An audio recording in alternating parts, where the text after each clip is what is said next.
नमस्कार साथियों, मैं अरविंद कुमार आप सभी का स्वागत करता हूं आपके अपने YouTube चैनल एजुकेशन नुक पर। साथियों, हम भूगोल की क्विक रिवीजन सीरीज कर रहे हैं जिसमें मैं आपको भूगोल के 500 प्रीवियस ईयर क्वेश्चन कराने वाला हूं। यह हमारा इस सीरीज का पार्ट 4 है। इससे पहले मैंने आपको 3 पार्ट करा दिए हैं। अगर आपने वह 3 पार्ट नहीं देखे हैं तो आप मेरे YouTube चैनल पर जाकर वह 3 पार्ट देख सकते हैं। तो चलिए आज का यह चौथा पार्ट स्टार्ट करते हैं। क्वेश्चन नंबर 151, भारत में जनजातियों के निर्धारण का क्या आधार है। हमें बताना है भाई, भारत में जनजातियों के निर्धारण का क्या आधार है। 4 ऑप्शन हमें यहाँ पर दिए हैं। ए ऑप्शन है सांस्कृतिक विशेषीकरण और विभिन्न आवास, बी ऑप्शन है भाषा और बोली, सी ऑप्शन है सामाजिक रीति रिवाज की विभिन्नताएं और डी ऑप्शन है आर्थिक स्तर। तो इस क्वेश्चन का जो हमारा सही आंसर हो जाएगा, ए ऑप्शन बिल्कुल सही हो जाएगा। सांस्कृतिक विशेषीकरण और विभिन्न आवास जो है भारत में जनजातियों के निर्धारण का आधार है। तो इस क्वेश्चन का जो हमारा सही आंसर हो जाएगा, ए ऑप्शन बिल्कुल सही हो जाएगा। अगले क्वेश्चन पर चलते हैं अब हम। क्वेश्चन नंबर 152, टोडा जनजाति मुख्यतः निवास करती है। हमें बताना है भाई, टोडा जनजाति कहाँ पर निवास करती है मुख्यतः। 4 ऑप्शन हमें यहाँ पर दिए हैं। ए ऑप्शन है असम में, बी ऑप्शन है जम्मू कश्मीर में, सी ऑप्शन है तमिलनाडु में और डी ऑप्शन है राजस्थान में। तो भाई जो टोडा जनजाति है वो मुख्यतः कहाँ पर निवास करती है भाई, तमिलनाडु में करती है, नीलगिरी की पहाड़ियों पर। ठीक है, ये आपको ध्यान रखना है। तो इस क्वेश्चन का जो हमारा सही आंसर हो जाएगा, सी ऑप्शन बिल्कुल सही हो जाएगा, तमिलनाडु में। अगले क्वेश्चन पर चलते हैं अब हम। क्वेश्चन नंबर 153, नीचे लिखे राज्यों और जनजातियों के युग्मों में कौन सा एक सही सुमेलित नहीं है। हमें यहाँ पर एक साइड राज्य दिए हैं और दूसरी साइड हमें जनजातियाँ दी है। तो हमें बताना है कि इनमें से कौन सा सही से सुमेलित नहीं है। ए ऑप्शन है असम मीरी, बी ऑप्शन है नागालैंड कोन्यक, सी ऑप्शन है अरुणाचल प्रदेश अप्तानी और डी ऑप्शन है आपका मध्य प्रदेश लंबाड़ा। तो इस क्वेश्चन का जो हमारा सही आंसर हो जाएगा भाई, डी ऑप्शन बिल्कुल सही हो जाएगा, मध्य प्रदेश लंबाड़ा। क्योंकि जो लंबाड़ा जनजाति है वो मध्य प्रदेश में निवास नहीं करती है। इस वजह से जो हमारा सही आंसर हो जाएगा भाई, डी ऑप्शन सही हो जाएगा, मध्य प्रदेश लंबाड़ा। क्योंकि यही हमारा सही से सुमेलित नहीं है। क्योंकि जो लंबाड़ा जनजाति है यह कहाँ पर निवास करती है, यह है आपकी आंध्र प्रदेश, कर्नाटक, तेलंगाना,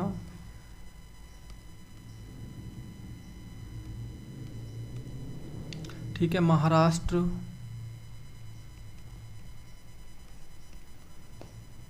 गुजरात, राजस्थान राज्यों में निवास करती है ये।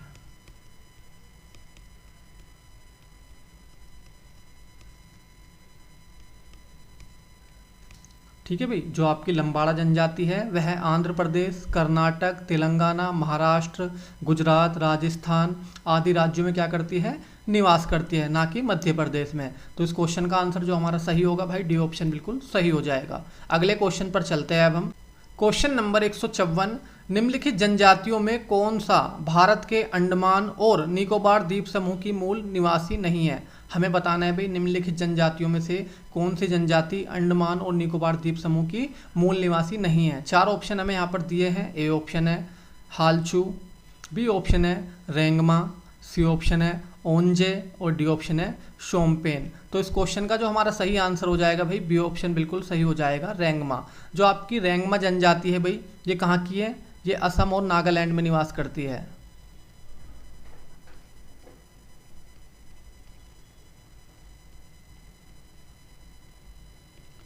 ठीक है, ना कि अंडमान और निकोबार द्वीप समूह में। ये आपको ध्यान रखना है। तो इस क्वेश्चन का जो हमारा सही आंसर हो जाएगा भाई, बी ऑप्शन बिल्कुल सही हो जाएगा। अगले क्वेश्चन पर चलते हैं अब हम।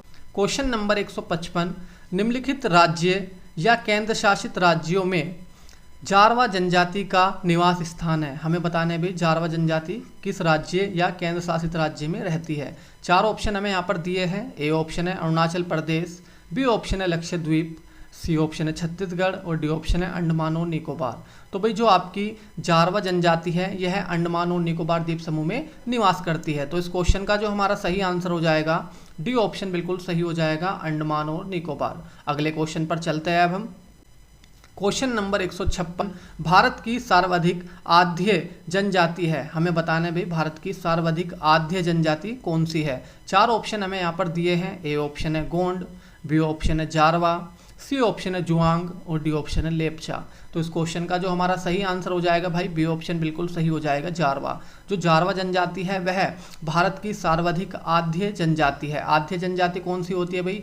वह जनजाति जो आधुनिक समाज से दूर रहती है, जो अपने कल्चर फॉलो करती है, ना कि आधुनिक समाज के कल्चर फॉलो करती है। तो उसको क्या कहते हैं हम? उसको कहते हैं आद्य जनजाति। तो भाई जो ये जारवा जनजाति है जो कि अंडमान और निकोबार द्वीप समूह में निवास करती है, यह क्या है? भारत की सर्वाधिक आद्य जनजाति है जो कि आधुनिक समाज से दूर रहती है। तो अगले क्वेश्चन पर चलते हैं अब हम। क्वेश्चन नंबर 157, झूमिंग करते हैं। हमें बताना है भाई झूमिंग कौन सी जनजाति के लोग करते हैं। 4 ऑप्शन हमें यहाँ पर दिए हैं। ए ऑप्शन है भोटिया, बी ऑप्शन है खासी, सी ऑप्शन है संथाल और डी ऑप्शन है टोडा। तो इस क्वेश्चन का जो हमारा सही आंसर हो जाएगा बी ऑप्शन बिल्कुल सही हो जाएगा, खासी। खासी जनजाति के लोग क्या करते हैं? झूम कृषि करते हैं। झूम की जो कृषि है वो एक स्थानांतरित कृषि है जो कि कौन करते हैं? खासी जनजाति के लोग करते हैं। ये कैसे करते हैं भाई? ये जंगल को काटते हैं, उसके बाद उसमें फसल उगाते हैं। जब वो ज़मीन उपजाऊ नहीं रहती फिर ये उस ज़मीन को छोड़ देते हैं, फिर आगे चलकर आगे से जंगल काटते हैं और फिर वहाँ पर कृषि करते हैं। तो इसी को क्या कहते हैं? झूमिंग कृषि कहते हैं, जो कि एक स्थानांतरित कृषि है। ठीक है, ये आपको ध्यान रखना है। अगले क्वेश्चन पर चलते हैं अब हम। क्वेश्चन नंबर 158, कत्था बनाने वाली अनुसूचित जनजाति कौन सी है? हमें बताना है भाई कत्था बनाने वाली अनुसूचित जनजाति कौन सी है। 4 ऑप्शन हमें यहाँ पर दिए हैं। ए ऑप्शन है बिंजवार, बी ऑप्शन है धनवार, सी ऑप्शन है खेरवार और डी ऑप्शन है मंझवार। तो इस क्वेश्चन का जो हमारा सही आंसर हो जाएगा सी ऑप्शन बिल्कुल सही हो जाएगा, खेरवार। जो खेरवार जनजाति है वह कत्था बनाने के लिए प्रसिद्ध है। इस जनजाति का नाम खेरवार क्यों पड़ा? क्योंकि जो कत्था बनता है वह खेर वृक्ष की छाल से बनता है, इसीलिए इस जनजाति का नाम क्या पड़ा है? खेरवार पड़ा है। ठीक है, ये आपको ध्यान रखना है। अगले क्वेश्चन पर चलते हैं अब हम। क्वेश्चन नंबर 159, किस जनजाति की आजीविका पारंपरिक रूप से बांस पर आधारित है? हमें बताना है भाई किस जनजाति की आजीविका पारंपरिक रूप से बांस पर आधारित है। 4 ऑप्शन हमें यहाँ पर दिए हैं। ए ऑप्शन है बिंजवार, बी ऑप्शन है कंवर, सी ऑप्शन है कमार और डी ऑप्शन है सवरा। तो इस क्वेश्चन का जो हमारा सही आंसर हो जाएगा भाई सी ऑप्शन बिल्कुल सही हो जाएगा, कमार। जो कमार जनजाति है वह बांस से वस्तुओं को बनाते हैं और फिर उसको बेचते हैं और अपना जीवन चलाते हैं। तो इस क्वेश्चन का जो हमारा सही आंसर होगा सी ऑप्शन बिल्कुल सही हो जाएगा। अगले क्वेश्चन पर चलते हैं अब हम। क्वेश्चन नंबर 160, बिल्मा नृत्य किस जनजाति द्वारा किया जाता है? हमें बताना है भाई बिल्मा नृत्य किस जनजाति द्वारा किया जाता है। 4 ऑप्शन हमें यहाँ पर दिए हैं। ए ऑप्शन है बैगा, बी ऑप्शन है उराव, सी ऑप्शन है माड़िया और डी ऑप्शन है कमार। तो भाई जो बिल्मा नृत्य है वो बैगा जनजाति द्वारा किया जाता है। तो इस क्वेश्चन का जो हमारा सही आंसर हो जाएगा ए ऑप्शन बिल्कुल सही हो जाएगा, बैगा। अगले क्वेश्चन पर चलते हैं अब हम। क्वेश्चन नंबर 161, निम्नलिखित में से जनजाति और राज्य की कौन सी जोड़ी सही नहीं है? हमें बताना है भाई इनमें से कौन सी जनजाति और राज्य की जोड़ी सही नहीं है। 4 ऑप्शन हमें यहाँ पर दिए हैं। ए ऑप्शन है भील गुजरात, बी ऑप्शन है गद्दी हिमाचल प्रदेश, सी ऑप्शन है कोटा तमिलनाडु और डी ऑप्शन है टोडा केरल। तो इस क्वेश्चन का जो हमारा सही आंसर हो जाएगा डी ऑप्शन बिल्कुल सही हो जाएगा, टोडा केरल। क्योंकि जो टोडा जनजाति है वह केरल में निवास नहीं करती है। कहाँ पर करती है भाई? तमिलनाडु में निवास करती है, नीलगिरी की पहाड़ियों पर। ठीक है, ये आपको ध्यान रखना है। अगले क्वेश्चन पर चलते हैं अब हम। क्वेश्चन नंबर 162, तमीरिया जनजाति भारत के निम्नलिखित किस राज्य में पाई जाती है? हमें बताना है भाई तमीरिया जो जनजाति है वो भारत के किस राज्य में पाई जाती है। 4 ऑप्शन हमें यहाँ पर दिए हैं। ए ऑप्शन है पश्चिम बंगाल, बी ऑप्शन है राजस्थान, सी ऑप्शन है झारखंड और डी ऑप्शन है मध्य प्रदेश। तो इस क्वेश्चन का जो हमारा सही आंसर हो जाएगा भाई सी ऑप्शन बिल्कुल सही हो जाएगा, झारखंड। जो तमीरिया जनजाति है वो झारखंड में निवास करती है। अगले क्वेश्चन पर चलते हैं अब हम।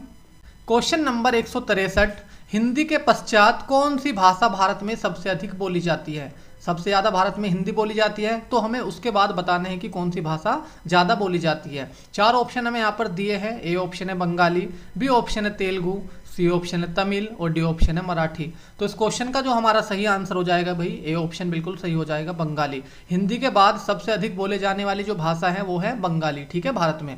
अगले क्वेश्चन पर चलते हैं अब हम। क्वेश्चन नंबर 164, बांग्लादेश में गंगा नदी को पुकारा जाता है। हमें बताना है भाई बांग्लादेश में गंगा नदी को किस नाम से पुकारा जाता है। 4 ऑप्शन हमें यहाँ पर दिए हैं। ए ऑप्शन है मेघना, बी ऑप्शन है पद्मा, सी ऑप्शन है भागीरथी और डी ऑप्शन है महागंगा। तो इस क्वेश्चन का जो हमारा सही आंसर हो जाएगा बी ऑप्शन बिल्कुल सही हो जाएगा, पद्मा। जो गंगा नदी है उसे बांग्लादेश में पद्मा के नाम से पुकारा जाता है। ठीक है जी, अगले क्वेश्चन पर चलते हैं अब हम। क्वेश्चन नंबर 165, सुंदरबन डेल्टा का निर्माण करने वाली नदियां हैं। हमें बताना है भाई सुंदरबन डेल्टा का निर्माण कौन सी नदियां करती है। 4 ऑप्शन हमें यहाँ पर दिए हैं। ए ऑप्शन है गंगा और ब्रह्मपुत्र, बी ऑप्शन है गंगा और झेलम, सी ऑप्शन है सिंधु और झेलम, और डी ऑप्शन है गंगा और सिंधु। तो इस क्वेश्चन का जो हमारा सही आंसर हो जाएगा भाई ए ऑप्शन बिल्कुल सही हो जाएगा, गंगा और ब्रह्मपुत्र। जो गंगा और ब्रह्मपुत्र नदी है ये सुंदरबन डेल्टा का निर्माण करती है। जो सुंदरबन डेल्टा है यह विश्व का सबसे बड़ा नदी डेल्टा है, ये भी आपको ध्यान रखना है। ठीक है जी, अगले क्वेश्चन पर चलते हैं अब हम। क्वेश्चन नंबर 166, कथन ए गंगा बहुत ही प्रदूषित नदी है, कारण आर जो नदी जितनी पवित्र होती है वह उतनी ही अधिक प्रदूषित होती है। नीचे दिए गए कूट से सही उत्तर चुनिए। हमें यहाँ पर 4 ऑप्शन दिए हैं, इन 4 ऑप्शन में से हमें बताना है कि कौन सा ऑप्शन हमारा सही है। देखो जो हमारा कथन ए है वो बिल्कुल सही है। गंगा क्या है, बहुत ही प्रदूषित नदी है। कारण आर जो नदी जितनी पवित्र होती है वह उतनी ही अधिक प्रदूषित होती है, ये बिल्कुल भी जरूरी नहीं है। तो जो हमारा कारण आर है ये गलत है, क्योंकि ऐसा जरूरी नहीं है कि जो नदी जितनी पवित्र होगी उतनी ही क्या होगी, प्रदूषित होगी, ये बिल्कुल गलत है। ठीक है, तो देखते हैं हमारा कौन सा आंसर सही होगा। ए ऑप्शन में दिया है ए तथा आर दोनों सही है तथा आर ए की सही व्याख्या करता है, तो ये गलत है, क्योंकि हमारा जो आर कारण है वो क्या है, गलत है। बी ऑप्शन देखते हैं, बी में दिया है ए तथा आर दोनों सही है, ये भी गलत हो जाएगा, क्योंकि हमारा ए सही है आर गलत है। सी में देखते हैं ए सही है परंतु आर गलत है, तो इस क्वेश्चन का जो हमारा सही आंसर हो जाएगा भाई सी ऑप्शन बिल्कुल सही हो जाएगा। ए सही है परंतु आर गलत है, क्योंकि हमारा देखो कथन ए बिल्कुल सही है और कारण आर क्या है, गलत है। तो इस क्वेश्चन का जो हमारा सही आंसर होगा सी ऑप्शन बिल्कुल सही हो जाएगा। अगले क्वेश्चन पर चलते हैं अब हम।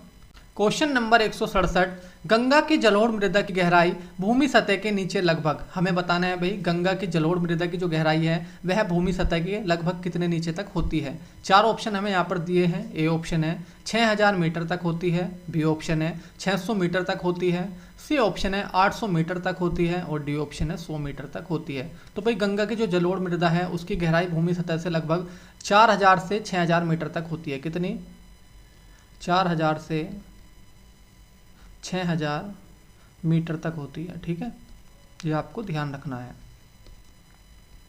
तो इस क्वेश्चन का जो हमारा सही आंसर हो जाएगा ए ऑप्शन बिल्कुल सही हो जाएगा, 6000 मीटर तक होती है। ठीक है, अगले क्वेश्चन पर चलते हैं अब हम। क्वेश्चन नंबर 168, निम्नलिखित कथनों का परीक्षण करें एवं नीचे दिए गए कूट से सही उत्तर चुनिए। हमें यहाँ पर 4 स्टेटमेंट दिए हैं, मतलब 4 कथन दिए हैं। हमें इन 4 कथनों में से बताना है कि कौन सा सही है। ठीक है, पहला स्टेटमेंट देखते हैं, देवप्रयाग अलकनंदा एवं भागीरथी नदी के संगम पर स्थित है, ये बिल्कुल ठीक स्टेटमेंट है। दूसरा स्टेटमेंट है रुद्रप्रयाग अलकनंदा एवं मंदाकिनी नदी के संगम पर अवस्थित है, ये भी बिल्कुल ठीक स्टेटमेंट है। तीसरा स्टेटमेंट देखते हैं, अलकनंदा नदी बद्रीनाथ से बहती है, ये भी बिल्कुल ठीक स्टेटमेंट है। चौथा स्टेटमेंट देखते हैं, केदारनाथ आदि शंकराचार्य द्वारा स्थापित सबसे बड़ी पीठ के रूप में मानी जाती है, ये बिल्कुल गलत है, क्योंकि जो केदारनाथ का महत्व है वह आदि शंकराचार्य की समाधि से है। ठीक है, तो इस वजह से हमारा जो चौथा स्टेटमेंट है ये बिल्कुल गलत है। तो देखते हैं हमारा कौन सा ऑप्शन सही होगा। ए ऑप्शन में दिया है 1 2 3, तो इस क्वेश्चन का जो हमारा सही आंसर हो जाएगा ए ऑप्शन बिल्कुल ठीक हो जाएगा, 1 2 3, क्योंकि हमारे 1 2 3 ही स्टेटमेंट ठीक है। ठीक है जी, आ गया समझ में। अगले क्वेश्चन पर चलते हैं अब हम। क्वेश्चन नंबर 169, मंदाकिनी नदी किस जल प्रवाह अथवा मुख्य नदी से संबंधित है। 4 ऑप्शन हमें यहाँ पर दिए हैं। ए ऑप्शन है अलकनंदा, बी ऑप्शन है भागीरथी, सी ऑप्शन है यमुना, और डी ऑप्शन है धौलीगंगा। तो इस क्वेश्चन का जो हमारा सही आंसर हो जाएगा ए ऑप्शन बिल्कुल सही हो जाएगा, अलकनंदा, क्योंकि जो मंदाकिनी नदी है वह अलकनंदा नदी की सहायक नदी है। ठीक है, तो इस क्वेश्चन का जो हमारा सही आंसर होगा ए ऑप्शन बिल्कुल सही हो जाएगा। अगले क्वेश्चन पर चलते हैं। क्वेश्चन नंबर 170, पूर्वी धौलीगंगा सहायक नदी है। हमें बताना है भाई पूर्वी धौलीगंगा किस नदी की सहायक नदी है। 4 ऑप्शन हमें यहाँ पर दिए हैं। ए ऑप्शन है अलकनंदा की, बी ऑप्शन है काली नदी की, सी ऑप्शन है गोमती नदी की, और डी ऑप्शन है शारदा नदी की। तो भाई जो पूर्वी धौलीगंगा है वह काली नदी की क्या है, सहायक नदी है। तो इस क्वेश्चन का जो हमारा सही आंसर हो जाएगा बी ऑप्शन बिल्कुल सही हो जाएगा, काली नदी की। अगले क्वेश्चन पर चलते हैं अब हम। क्वेश्चन नंबर 171, निम्नलिखित स्थानों में से कहां पर भागीरथी एवं अलकनंदा नदी मिलती है। हमें बताना है भाई भागीरथी और अलकनंदा नदी कहां पर मिलती है। 4 ऑप्शन हमें यहाँ पर दिए हैं। ए ऑप्शन है देवप्रयाग, बी ऑप्शन है कर्णप्रयाग, सी ऑप्शन है विष्णुप्रयाग, और डी ऑप्शन है रुद्रप्रयाग। तो भाई जो भागीरथी और अलकनंदा मिलती है वो कहाँ पर मिलती है, उत्तराखंड के देवप्रयाग में मिलती है। तो इस क्वेश्चन का जो हमारा सही आंसर हो जाएगा ए ऑप्शन बिल्कुल सही हो जाएगा, देवप्रयाग। अगले क्वेश्चन पर चलते हैं अब हम। क्वेश्चन नंबर 172, उस नदी का नाम बताइए जो केदारनाथ से रुद्रप्रयाग के मध्य बहती है। हमें बताना है भाई उस नदी का नाम जो केदारनाथ से रुद्रप्रयाग के बीच में बहती है। चार ऑप्शन हमें यहाँ पर दिए हैं। ए ऑप्शन है भागीरथी, बी ऑप्शन है अलकनंदा, सी ऑप्शन है सरायू और डी ऑप्शन है मंदाकिनी। तो इस क्वेश्चन का जो हमारा सही आंसर हो जाएगा डी ऑप्शन बिल्कुल सही हो जाएगा, मंदाकिनी। जो मंदाकिनी नदी है वह केदारनाथ से रुद्रप्रयाग के बीच में बहती है और ये मंदाकिनी नदी रुद्रप्रयाग में आकर अलकनंदा में मिल जाती है। ठीक है, ये भी आपको ध्यान रखना है। अगले क्वेश्चन पर चलते हैं अब हम।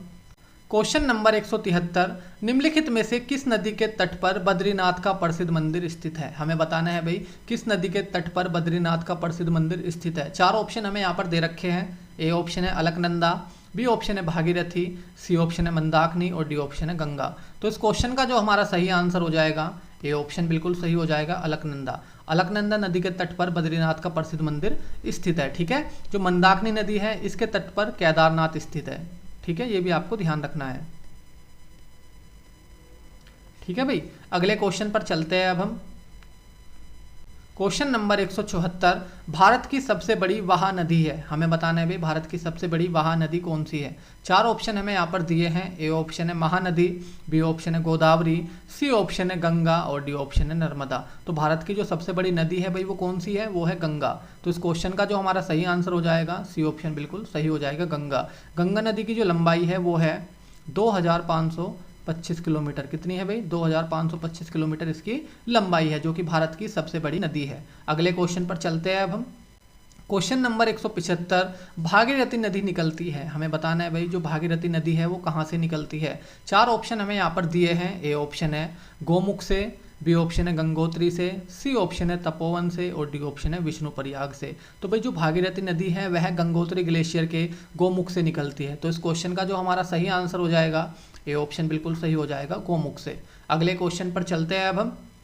क्वेश्चन नंबर 176, गंगा नदी की एकमात्र सहायक नदी जिसका उद्गम मैदान में है को चिन्हित कीजिए। हमें बताना है भाई गंगा नदी की एकमात्र ऐसी नदी कौन सी है जिसका उद्गम मैदान में है। चार ऑप्शन हमें यहाँ पर दिए हैं। ए ऑप्शन है सोन, बी ऑप्शन है शारदा अथवा सरायू, सी ऑप्शन है गोमती और डी ऑप्शन है रामगंगा। तो इस क्वेश्चन का जो हमारा सही आंसर हो जाएगा भाई सी ऑप्शन बिल्कुल सही हो जाएगा, गोमती। जो गोमती नदी है यह गंगा नदी की एक ऐसी मात्र सहायक नदी है जिसका उद्गम स्थल मैदान में है। ठीक है, ये आपको ध्यान रखना है। अगले क्वेश्चन पर चलते हैं अब हम। क्वेश्चन नंबर 177, कथन ए, दिल्ली और आगरा के मध्य वर्ष के अधिकांश समय में यमुना नदी मृत हो जाती है। कारण आर, यमुना असतत वाहिनी नदी है। नीचे दिए गए कोड से सही उत्तर चुनिए। हमें यहाँ पर चार ऑप्शन दिए हैं, हम इन चार ऑप्शन में से बताने हैं कि कौन सा ऑप्शन हमारा सही है। कथन ए पढ़ते हैं, दिल्ली और आगरा के मध्य वर्ष के अधिकांश समय में यमुना मृत हो जाती है। तो ये बिल्कुल ठीक कथन है। ठीक है जी। कारण आर पढ़ते हैं, यमुना असतत वाहिनी नदी है, ये गलत है। जो कारण आर दिया है ये गलत है, क्योंकि जो यमुना है वो सतत वाहिनी नदी है। क्योंकि जो यमुना नदी है वो लगातार और निरंतर बहती रहती है। असतत का अर्थ क्या होता है, कभी कभी बहने वाली। ठीक है, तो जो यमुना नदी है वो सतत वाहिनी नदी है। ठीक है जी, ये आपको ध्यान रखना है। तो जो हमारा कारण आर था वो गलत हो गया था। अब देखते हैं हमारा कौन सा ऑप्शन सही होगा इस क्वेश्चन का आंसर। ए ऑप्शन में दिया है ए तथा आर दोनों सही है, ये बिल्कुल गलत है जी। बी देखते हैं, ए तथा आर दोनों सही है, ये भी गलत है। सी ऑप्शन में देखते हैं ए सही है परंतु आर गलत है। तो इस क्वेश्चन का जो हमारा सही आंसर हो जाएगा सी ऑप्शन बिल्कुल सही हो जाएगा, ए सही है परंतु आर गलत है। ठीक है जी, अगले क्वेश्चन पर चलते हैं अब हम। क्वेश्चन नंबर 178, निम्नलिखित नदियों में से कौन एक यमुना की सहायक नदी नहीं है। हमें बताना है भाई इनमें से कौन सी एक यमुना की सहायक नदी नहीं है। चार ऑप्शन हमें यहाँ पर दिए हैं। ए ऑप्शन है बेतवा, बी ऑप्शन है चंबल, सी ऑप्शन है केन और डी ऑप्शन है रामगंगा। तो इस क्वेश्चन का जो हमारा सही आंसर हो जाएगा डी ऑप्शन बिल्कुल सही हो जाएगा, रामगंगा। रामगंगा यमुना की सहायक नदी नहीं है, ये गंगा की सहायक नदी है। ठीक है,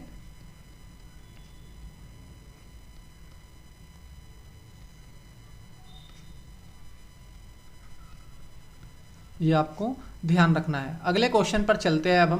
क्वेश्चन नंबर 179, बेतवा नदी निकलती है। हमें बताना है भाई बेतवा नदी कहाँ से निकलती है। चार ऑप्शन हमें यहाँ पर दिए हैं। ए ऑप्शन है अरावली पहाड़ियों से, बी ऑप्शन है सतपुड़ा पहाड़ियों से, सी ऑप्शन है विंध्यन पहाड़ियों से और डी ऑप्शन है पश्चिमी घाट से। तो भाई जो बेतवा नदी है वो कहाँ से निकलती है, वो विंध्यन पहाड़ियों से निकलती है, मध्य प्रदेश के। ठीक है, तो इस क्वेश्चन का जो हमारा सही आंसर हो जाएगा सी ऑप्शन बिल्कुल सही हो जाएगा। अगले क्वेश्चन पर चलते हैं अब हम। क्वेश्चन नंबर 180, बेतवा नदी मिलती है, हमें बताना है भाई बेतवा नदी कौन सी नदी में मिलती है। चार ऑप्शन हमें यहाँ पर दिए हैं। ए ऑप्शन है गंगा से, बी ऑप्शन है यमुना से, सी ऑप्शन है ब्रह्मपुत्र से और डी ऑप्शन है सोन से। तो भाई जो बेतवा नदी है वह यमुना नदी की सहायक नदी है। तो इस क्वेश्चन का जो हमारा सही आंसर हो जाएगा बी ऑप्शन बिल्कुल सही हो जाएगा, यमुना से। अगले क्वेश्चन पर चलते हैं अब हम।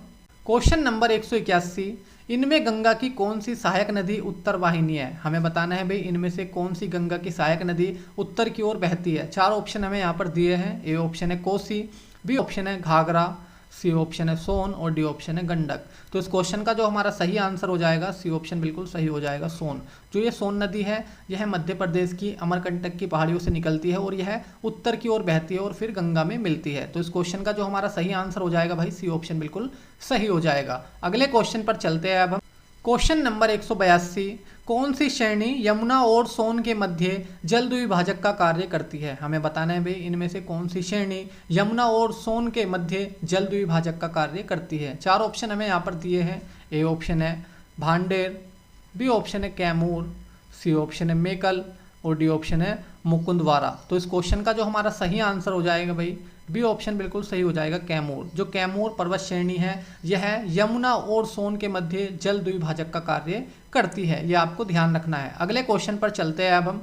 क्वेश्चन नंबर 183, निम्नलिखित में से किस नदी का जल ग्रहण क्षेत्र सर्वाधिक है, हमें बताना है भाई इनमें से किस नदी का जल ग्रहण क्षेत्र सर्वाधिक है। चार ऑप्शन हमें यहाँ पर दिए हैं। ए ऑप्शन है महानंदा, बी ऑप्शन है सोन, सी ऑप्शन है रामगंगा और डी ऑप्शन है गंडक। तो इस क्वेश्चन का जो हमारा सही आंसर हो जाएगा बी ऑप्शन बिल्कुल सही हो जाएगा, सोन।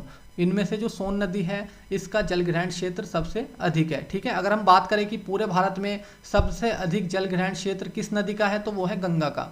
ठीक है भाई, अगर हम भारत में बात करें कि भारत में सर्वाधिक जलग्रहण क्षेत्र किस नदी का है तो वो है भाई गंगा का। ठीक है जी, ये आपको ध्यान रखना है। अगले क्वेश्चन पर चलते हैं अब हम। क्वेश्चन नंबर 184, बिहार राज्य में गंगा के किनारे स्थित जिलों की संख्या कितनी है, हमें बताना है भाई बिहार राज्य में गंगा के किनारे स्थित जिलों की संख्या कितनी है। चार ऑप्शन हमें यहाँ पर दिए हैं। ए ऑप्शन है 21, बी ऑप्शन है 17, सी ऑप्शन है 12 और डी ऑप्शन है 6। तो इस क्वेश्चन का जो हमारा सही आंसर हो जाएगा सी ऑप्शन बिल्कुल सही हो जाएगा, 12। अगले क्वेश्चन पर चलते हैं अब हम।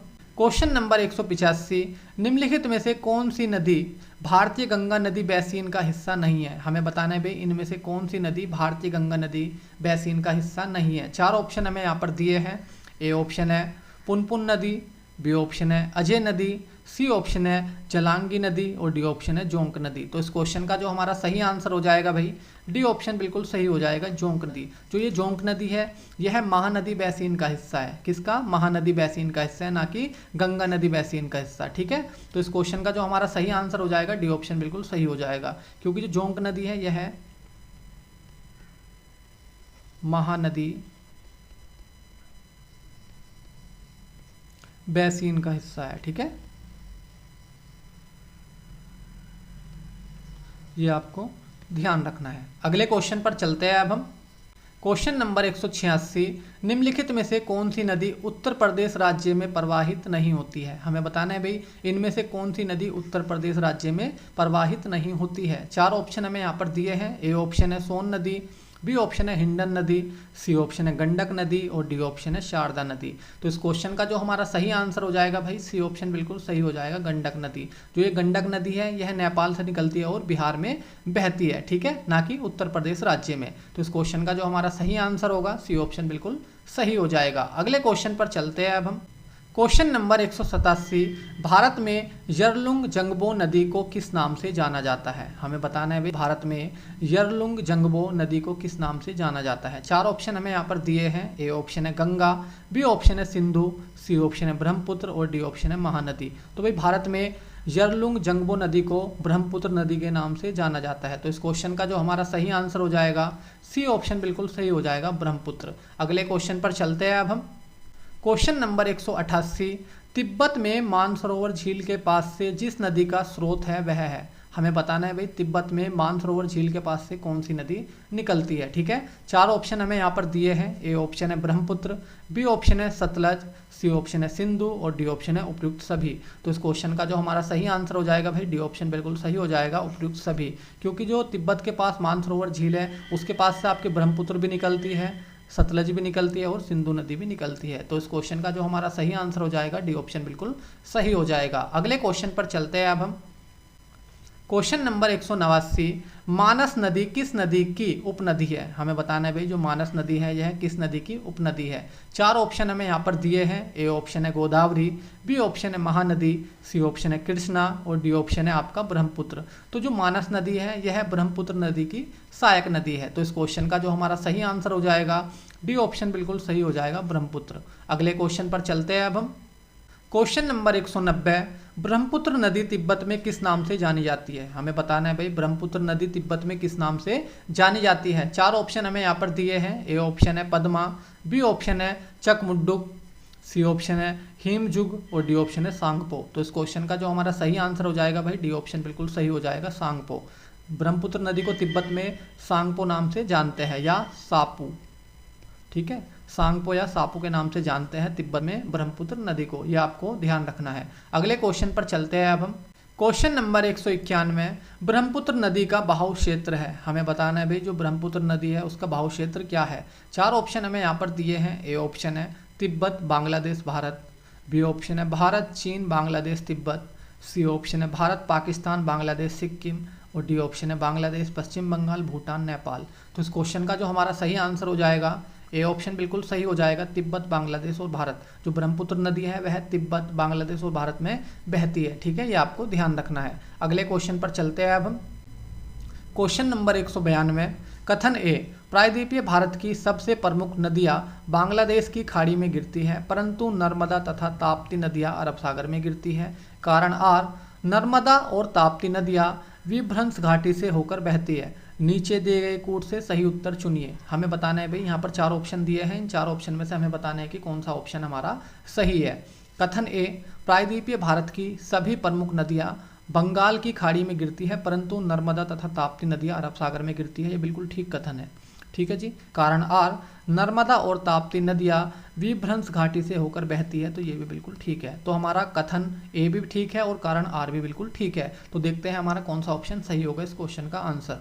ए ऑप्शन में दिया है ए तथा आर दोनों सही है तथा आर ए की सही व्याख्या करता है। तो इस क्वेश्चन का जो हमारा सही आंसर हो जाएगा भाई ए ऑप्शन ही बिल्कुल सही हो जाएगा, क्योंकि देखो हमारा जो कथन ए है वो बिल्कुल ठीक है और कारण आर भी ठीक है, और जो हमारा आर कारण है वो कथन ए की सही व्याख्या करता है। तो इस क्वेश्चन का जो हमारा सही आंसर हो जाएगा भाई ए ऑप्शन बिल्कुल सही हो जाएगा। अगले क्वेश्चन पर चलते हैं अब हम।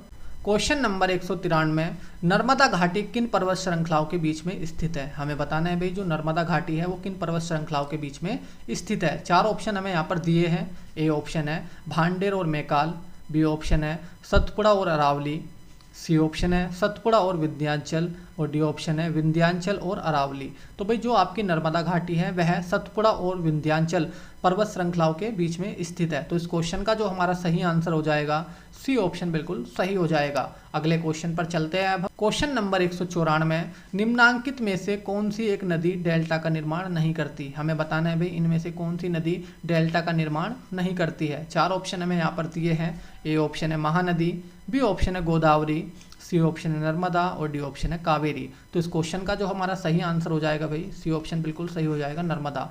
नर्मदा और जो ताप्ती नदी है यह डेल्टा का निर्माण नहीं करती है, ठीक है, ये आपको ध्यान रखना है। अगले क्वेश्चन पर चलते हैं अब हम। क्वेश्चन नंबर 195, नर्मदा नदी का उद्गम कहाँ से होता है? हमें बताना है भाई नर्मदा नदी का उद्गम कहाँ से होता है। 4 ऑप्शन हमें यहाँ पर दिए हैं। ए ऑप्शन है भेड़ाघाट, बी ऑप्शन है सहडोल, सी ऑप्शन है होशंगाबाद और डी ऑप्शन है अमरकंटक। तो भाई जो नर्मदा नदी है इसका जो उद्गम होता है वो कहाँ से होता है? मध्य प्रदेश की अमरकंटक की पहाड़ियों से होता है। तो इस क्वेश्चन का जो हमारा सही आंसर हो जाएगा भाई डी ऑप्शन बिल्कुल सही हो जाएगा, अमरकंटक। अगले क्वेश्चन पर चलते हैं अब हम। क्वेश्चन नंबर 196, निम्नलिखित में से कौन सोन नदी का वास्तविक स्रोत है? हमें बताना है भाई इनमें से कौन सोन नदी का वास्तविक स्रोत है। 4 ऑप्शन हमें यहाँ पर दिए हैं। ए ऑप्शन है सहडोल जिले में अमरकंटक, बी ऑप्शन है सहडोल जिले में सोनमुड़ा, सी ऑप्शन है बिलासपुर जिले में सोन बच्छरवार और डी ऑप्शन है मडला पठार। तो भाई जो आपकी सोन नदी है यह मध्य प्रदेश के अनूपपुर जिले में अमरकंटक की पहाड़ी से निकलती है। तो यहाँ पर जो इस क्वेश्चन का सही आंसर हो जाएगा ए ऑप्शन बिल्कुल सही हो जाएगा। यहाँ पर क्या लिखा है? सहडोल लिखा है, तो यहाँ पर हमें लिखना है अनूपपुर, यहाँ ये सहडोल गलत लिखा है, ठीक है। जो आपकी सोन नदी है यह मध्य प्रदेश के अनूपपुर जिले में अमरकंटक की पहाड़ी से निकलती है, ठीक है। ये आपको ध्यान रखना है। तो इस क्वेश्चन का जो हमारा सही आंसर होगा वो ए ऑप्शन बिल्कुल सही हो जाएगा। अगले क्वेश्चन पर चलते हैं अब हम। क्वेश्चन नंबर 197, निम्नलिखित में से कौन सी नदी पश्चिम की ओर बहती है। हमें बताना है भाई इनमें से कौन सी नदी पश्चिम की ओर बहती है। 4 ऑप्शन हमें यहाँ पर दिए हैं। ए ऑप्शन है गंगा, बी ऑप्शन है नर्मदा, सी ऑप्शन है गोदावरी और डी ऑप्शन है यमुना। तो इस क्वेश्चन का जो हमारा सही आंसर हो जाएगा भाई डी ऑप्शन बिल्कुल सही हो जाएगा, यमुना। इनमें से जो यमुना नदी है वो पश्चिम की ओर बहती है और अरब सागर में गिरती है, ठीक है। अगले क्वेश्चन पर चलते हैं अब हम। क्वेश्चन नंबर 198, निम्न में अरब सागर में गिरने वाली नदी कौन है। हमें बताना है भाई इनमें से कौन सी नदी अरब सागर में गिरती है। 4 ऑप्शन हमें यहाँ पर दिए हैं। ए ऑप्शन है गोदावरी, बी ऑप्शन है ताप्ती, सी ऑप्शन है कृष्णा और डी ऑप्शन है महानदी। तो इस क्वेश्चन का जो हमारा सही आंसर हो जाएगा बी ऑप्शन बिल्कुल सही हो जाएगा, ताप्ती। जो ताप्ती नदी है यह पश्चिम की ओर बहती है और अरब सागर में गिरती है। अगले क्वेश्चन पर चलते हैं अब हम। क्वेश्चन नंबर 199, कावेरी नदी का उद्गम है। हमें बताना है भाई जो कावेरी नदी है उसका उद्गम स्थल कहाँ पर है। 4 ऑप्शन हमें यहाँ पर दिए हैं। ए ऑप्शन है सह्याद्री में, बी ऑप्शन है ब्रह्मगिरी पहाड़ियों में, सी ऑप्शन है गवालीगढ़ पहाड़ियों में और डी ऑप्शन है अमरकंटक में। तो भाई जो आपकी कावेरी नदी है इसका जो उद्गम स्थल है वह कर्नाटक राज्य की ब्रह्मगिरी पहाड़ियों में है। तो इस क्वेश्चन का जो हमारा सही आंसर हो जाएगा बी ऑप्शन बिल्कुल सही हो जाएगा, ब्रह्मगिरी पहाड़ियों में। अगले क्वेश्चन पर चलते हैं अब हम। क्वेश्चन नंबर 200 जो कि हमारा लास्ट क्वेश्चन है आज की क्लास का।